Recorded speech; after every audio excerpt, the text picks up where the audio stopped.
सोचो, अगर north Korea से भागना ऑलमोस्ट इम्पॉसिबल मिशन हो। ये दुनिया का सबसे ज्यादा आइसोलेटेड कंट्री है। जो भी इस मुल्क से एस्केप करने की कोशिश करता है उसके सामने बहुत सारे डेंजरस ऑब्स्टिकल आ जाते हैं, और अगर कोई पकड़ा भी जाए तो सिर्फ उसे ही नहीं उसकी पूरी फैमिली को भी बहुत सख्त और बेरहम सजा दी जाती है। लेकिन सवाल ये है, क्या वाकई नॉर्थ कोरिया से एस्केप करना मुमकिन है, और अगर है तो कौन कौन से रूट्स अवेलेबल है। ज्यादातर नॉर्थ कोरियन लोग साउथ कोरिया जाना चाहते हैं। इसकी वजह सिंपल है, दोनों कंट्रीज की लैंग्वेज ऑलमोस्ट सेम है। साउथ कोरिया की इकॉनमी नॉर्थ कोरिया से तकरीबन 50 गुना ज्यादा स्ट्रॉन्ग है, और सबसे बड़ी बात, south Korea north Korean citizen को ऑटोमेटिकली अपना सिटीजन मान लेता है। इसलिए ऑलमोस्ट हर डिफेक्टर की मंजिल साउथ कोरिया होती है। सिर्फ बहुत कम लोग यूरोप या अमेरिका जाने की कोशिश करते हैं। लेकिन प्रॉब्लम ये है कि दोनों कंट्रीज एक दूसरे के बिल्कुल पास होने के बावजूद साउथ कोरिया तक पहुंचना दुनिया के सबसे मुश्किल सफरों में से एक है। 1990 में जब सोवियत यूनियन टूट गया तो नॉर्थ कोरिया ने अपना सबसे बड़ा फाइनेंशियल सपोर्टर खो दिया। इसके बाद फूड प्रोडक्शन और इम्पोर्ट्स तेजी से गिर गए। फिर मुल्क में तबाहकुन फ्लड आए, जिनकी वजह से 4 साल तक कहत चलता रहा।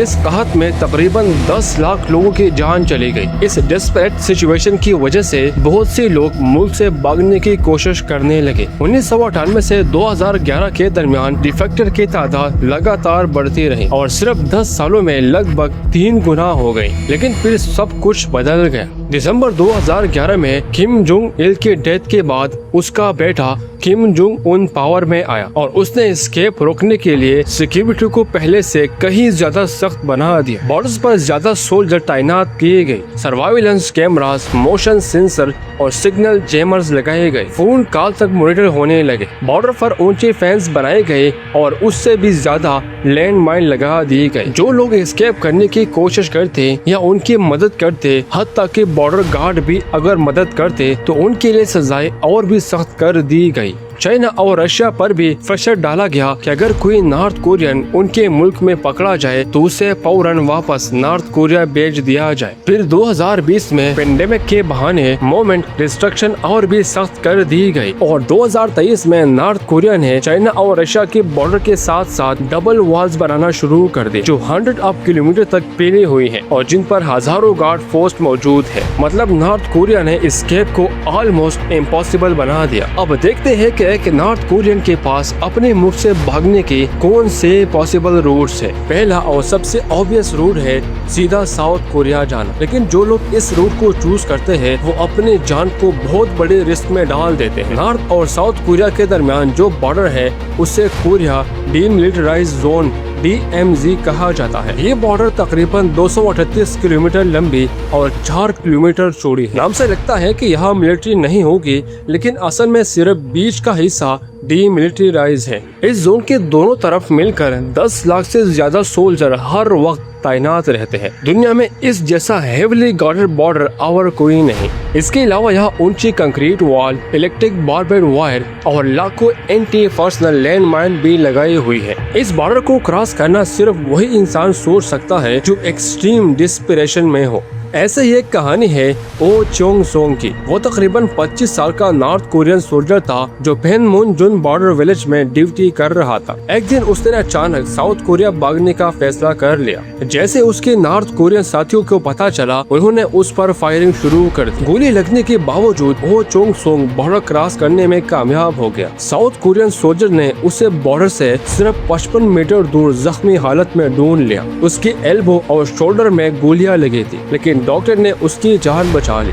रिकवरी के बाद वो साउथ कोरिया में काफी फेमस हो गया और टीवी शोज पर भी नजर आया। दूसरा रूट भी साउथ कोरिया ही जाता है, लेकिन इस दफा समंदर के रास्ते। नॉर्थ कोरियन नेवी पूरी कोस्ट लाइन पर रेगुलर पेट्रोल करती रहती है ताकि कोई बोट से एस्केप ना कर सके। और एक और प्रॉब्लम है, नॉर्थ कोरिया दुनिया का सबसे गरीब कंट्रीज में से एक है। आम सिटीजन के लिए बोट खरीदना ऑलमोस्ट इम्पॉसिबल है।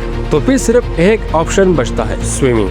यही काम 2016 में चुई लियोंग ली ने किया। वो नॉर्थ कोरिया की इंटेलिजेंस एजेंसी के लिए स्पाई था और उसका काम अपने ही लोगों पर नजर रखना था। लेकिन एलाइट पोजीशन में होने के बावजूद वो मुल्क के हालात और फ्रीडम की कमी से बहुत मायूस था। 2007 में उसकी मुलाकात पहली बार एक साउथ कोरियन से हुई जब रेड क्रॉस ने नॉर्थ कोरिया में राइस एड भेजी।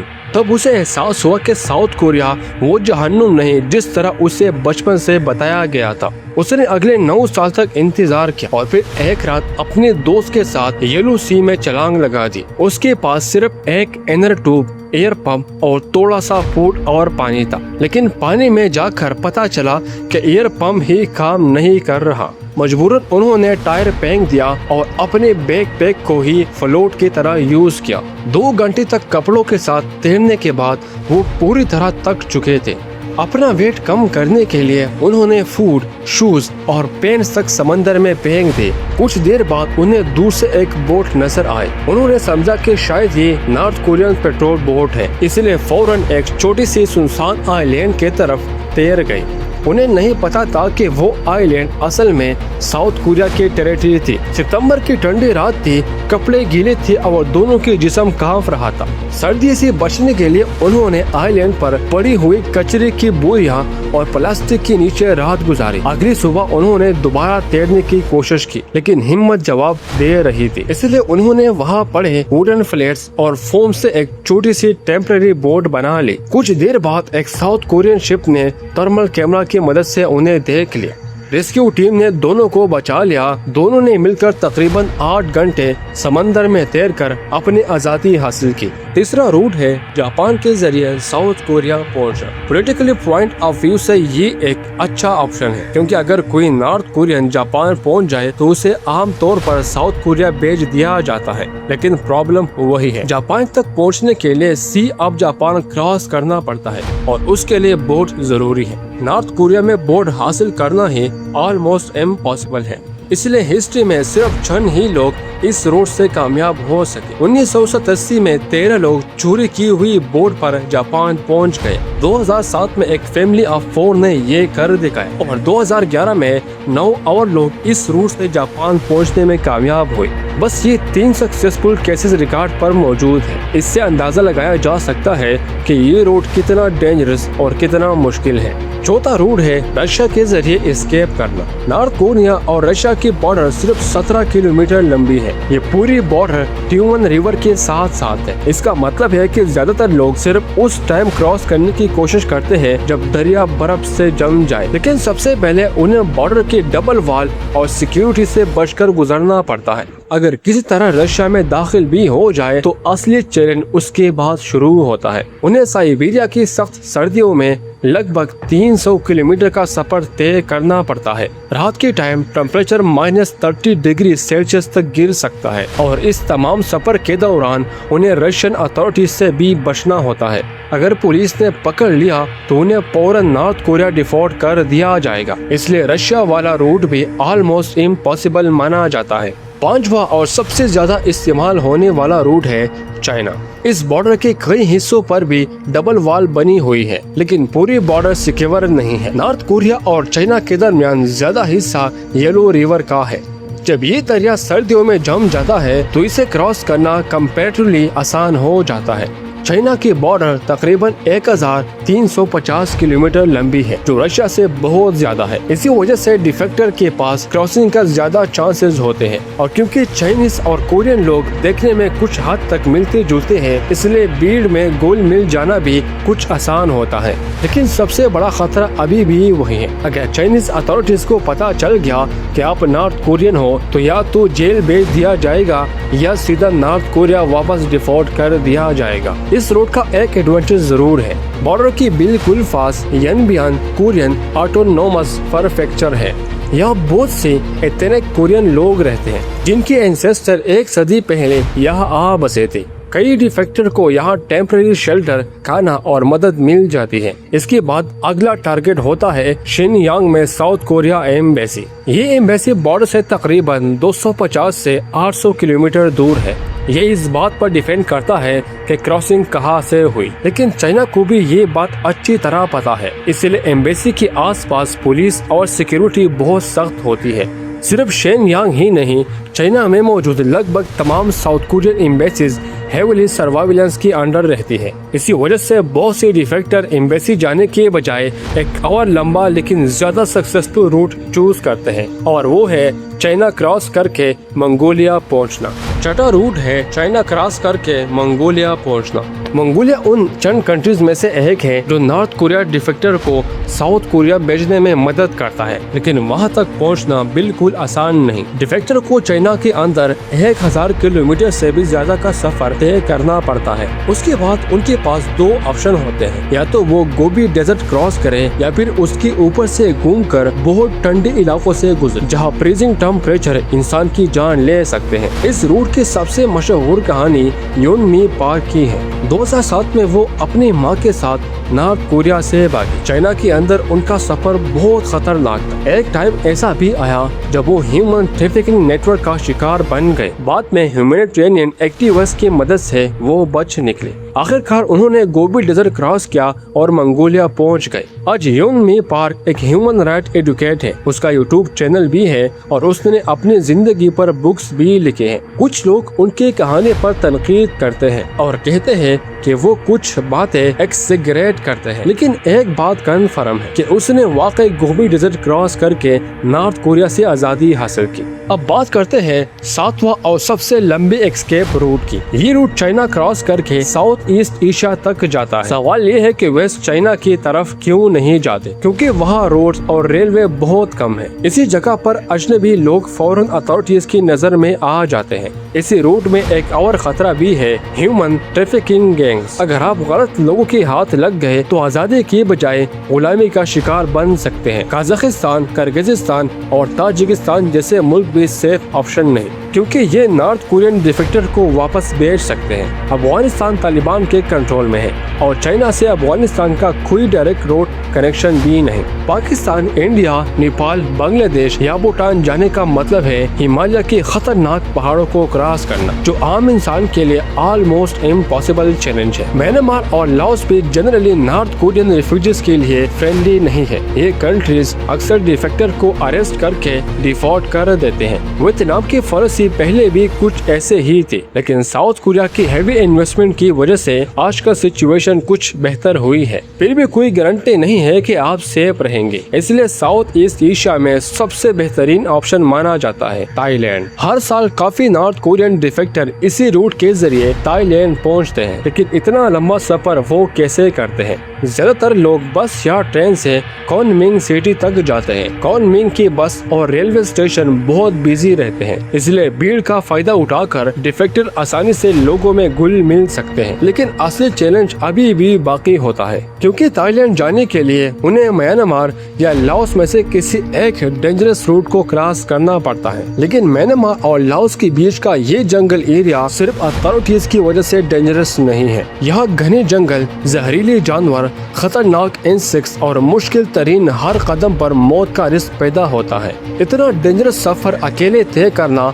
ऑलमोस्ट नामुमकिन होता है, इसलिए बहुत से नॉर्थ कोरियन डिफेक्टर उन रिलेटिव्स की मदद लेते हैं जो पहले ही साउथ कोरिया पहुंच चुके होते हैं। वो अपनी सारी सेविंग इकट्ठी करके चाइनीज इंटरमीडिएट यानी स्मगलर को पैसे देते हैं ताकि वो पूरा एस्केप प्लान अरेंज कर सके, लेकिन ये मदद बहुत महंगी होती है। मिसाल के तौर पर 2019 में जो युंग सिल्क की फैमिली ने उसे थाईलैंड तक सेफली पहुंचाने के लिए एक चाइनीज स्मगलर को $25,000 दिए थे। ये स्मगलर अपने स्ट्रॉन्ग कांटेक्ट की वजह से काफी मशहूर थी और उसने पूरा रूट प्लान किया, लेकिन हर किसी की किस्मत इतनी अच्छी नहीं होती। कभी भी पुलिस रेड हो सकती है, स्मगलर धोखा दे सकता है या सफर बीच में खत्म हो सकता है। ऐसे ही एक कहानी है पार्क ह्यूंग हो और उसकी वालिद की। दोनों नॉर्थ कोरिया में रेलवे वर्कर थे। फरवरी 2017 में जब रिवर जम गई तो दोनों ने उसे क्रॉस करके चाइना में दाखिल होने का रिस्क लिया। बॉर्डर के दूसरी तरफ एक रिश्तेदार उनका इंतजार कर रहा था। उसने उन्हें एक रात के लिए सेफ जगह पर छुपाया। 3 दिन बाद दोनों ने ट्रेन पकड़ी और चाइना के अंदर सफर शुरू किया। फिर दूसरी ट्रेन, फिर ओवरनाइट ट्रेन और उसके बाद 6 अलग अलग बसेस बदलकर वो धीरे धीरे कुनमिंग की तरफ बढ़ते गए। सब कुछ प्लान के मुताबिक चल रहा, लेकिन मंजिल के करीब एक गैस स्टेशन पर पार्क की वालिद को कुछ अजीब महसूस हुआ। कुछ ही लम्हों में चाइनीज पुलिस उनके तरफ आने लगी। दोनों ने फौरन भागना शुरू कर दिया, लेकिन बचने के लिए दोनों को अलग अलग डायरेक्शन में भागना पड़ा। इस पल से बाप और बेटा एक दूसरे से बिछड़ गए और उन दोनों की जिंदगी का सबसे मुश्किल इम्तिहान शुरू हुआ। पार्क ह्यूंग हो ने किसी तरह पुलिस से बचकर एक बड़ी कब्रिस्तान में पनाह ले ली। कई दिन तक वो वहीं छुपा रहा। भूख से बचने के लिए वो कब्रों पर लोगों की चोरी हुई फूड ऑफरिंग खाकर जिंदा रहा। जब खाना खत्म हो गया तो उन्होंने मजबूरन करीबी विलेज का रुख किया। वहाँ उसके फोन में सिग्नल आ गया। उसने फौरन स्मगलर को कॉल किया। वो लोग उसे गाड़ी में बिठाकर कुनमिंग ले गए। कुनमिंग से एक लोकल गाइड की मदद से उसने नॉर्थर्न लाओस के घने जंगल क्रॉस किए। ये सफर बहुत डेंजरस था, लेकिन आखिरकार वो थाईलैंड पहुंच गए। थाई अथॉरिटीज ने इंटरनेशनल प्रोसीड्यूर के मुताबिक उसे साउथ कोरिया भेज दिया, लेकिन उसकी वालिद का क्या हो? पुलिस से बचने के बाद भी पार्क के वालिद ज्यादा दूर नहीं जा सके। लाओस के बॉर्डर क्रॉस करने से पहले ही उन्हें बस से गिरफ्तार कर लिया गया। उन्हें लियोनिंग प्रोविंस के जेल भेज दिया गया, जो नॉर्थ कोरिया के बॉर्डर के करीब है। फैमिली ने हिम्मत नहीं हारी। South Korean government, American politician और यूनाइटेड नेशन तक उनकी रिलीज के लिए कैंपेन चलाई गई। 1 साल से ज्यादा लीगल स्ट्रगल के बाद चाइनीज अथॉरिटीज ने आखिरकार उन्हें रिहा कर दिया, लेकिन उनकी जर्नी अभी भी खत्म नहीं हुई थी। दोबारा स्मगलर की मदद से उन्होंने साउथ की तरफ सफर शुरू किया। इस बार वो वियतनाम पहुंचने में कामयाब हुए और वियतनाम से उन्हें आखिरकार साउथ कोरिया भेज दिया गया। उनका ये सफर लगभग 1.5 साल तक चला और 8000 किलोमीटर से ज्यादा लंबा था। ये फासला तकरीबन स्पेन से मेक्सिको या यूनाइटेड स्टेट्स से यूरुग्वे के बराबर है। ये वो 7 रास्ते जिनके जरिए नॉर्थ कोरियन लोग अपने आज़ादी हासिल करने की कोशिश करते हैं। अगर आप थोड़ी सी भी एम्पैथी रखते हैं तो आप अंदाजा लगा सकते हैं कि कोई इंसान किस हद तक मजबूर होगा जो अपनी जान और फैमिली सब कुछ दांव पर लगा दे। और हैरानी की बात ये है कि साउथ कोरिया पहुंचने के बाद भी उनकी जिंदगी हमेशा महफूज नहीं होती। कुछ केसेस में नॉर्थ कोरिया ने समंदर के करीब साउथ कोरियन फिशरमैन को किडनैप भी किया। इसलिए बहुत से एक्सपर्ट कहते हैं कि नॉर्थ कोरिया से एस्केप करना दुनिया का सबसे मुश्किल मिशन है। ये सिर्फ एक कंट्री नहीं, बहुत से लोगों के लिए एक फ्रीजिंग स्टेट है। शायद आप अपने जिंदगी से कभी कभी कंप्लेन करते हो, लेकिन अगर आप नॉर्थ कोरिया में पैदा होते तो सिर्फ दूसरे मुल्क जाना ही नहीं, आज़ादी का ख्वाब देखना भी एक जुर्म होता। और अब सवाल आपसे, अगर आप नॉर्थ कोरिया में होते तो क्या इन 7 रूट में से किसी एक को चूज करके एस्केप करने की हिम्मत करते? कमेंट में जरूर बताएं। और अगर आपको ऐसे रियल लाइफ डॉक्यूमेंट्रीज पसंद है तो रिजवर्ल्ड को सब्सक्राइब करना मत भूलिए। अगली वीडियो में मिलते हैं।